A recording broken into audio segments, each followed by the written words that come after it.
Welcome back to MMA Al Dente. I am the guy who picked Renzo Gracie to defeat Kazushi Sakuraba. And I'm here to talk about Trey Ogden versus Kurt Holobaugh. My prediction for this fight is Kurt Holobaugh wins. I guess I'd go by decision.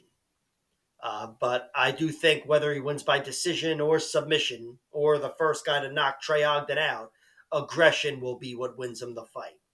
He's a more aggressive fighter, and he's definitely the more refined striker. And on the ground, both guys are great grapplers, to be honest. Both very slick submission artists. But Trey Ogden's a guy who he's a very good basic striker, but that's it. It's all pretty basic.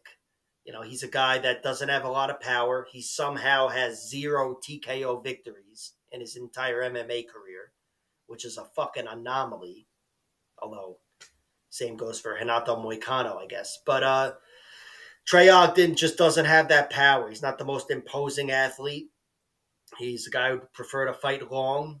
And here, these guys are the same height, and I think Kurt Holobaugh even has an inch of reach. So I don't know if he's going to fall to the jousting of Trey Ogden. I think he's going to be in his face in a way that Daniel Zellhuber was not. And I think he's going to be in his face in a way that Ignacio Bahamondes was. And I think if no big moments occur, Kurt Holobaugh would win the fight with aggression, and he'd be leading the dance. Now, as far as their vulnerabilities go, Trey Ogden's only been finished 3 times. All of them are by submission. 2 by guillotine to Thomas Gifford, former UFC fighter, and 1 by rear naked choke to Nick Brown, who's a guy that could have been in the UFC at some point.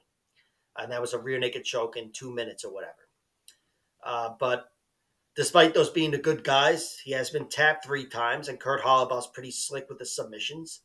As for Kurt Holobaugh's vulnerabilities, he was knocked out once in the 3rd round to Raoni Barcelos, and then he was tapped out by Shane Burgos, and I was actually there for that fight, with an armbar in round 1.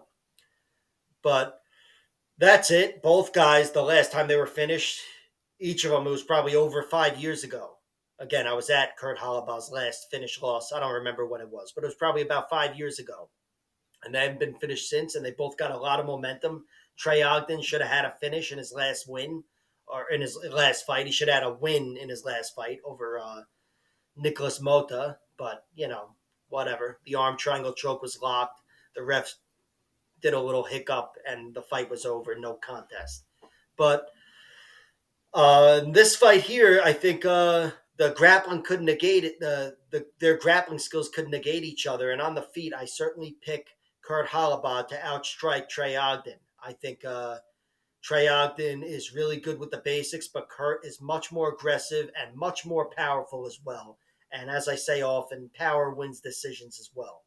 So unless Kurt's fallen off a cliff because he is an older man at 36 or 37 years old, and his health is completely fallen apart to the point where Trey Ogden is the guy to knock him out for the 2nd time, I think Kurt Holobaugh will survive. I think he will narrowly, but definitely outpoint Trey Ogden. I shouldn't say definitely, like it's a definite thing. It's definitely my pick.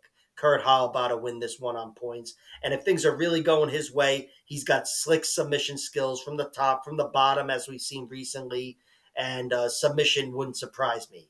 Because, again, I think it's the primary vulnerability of Trey Ogden.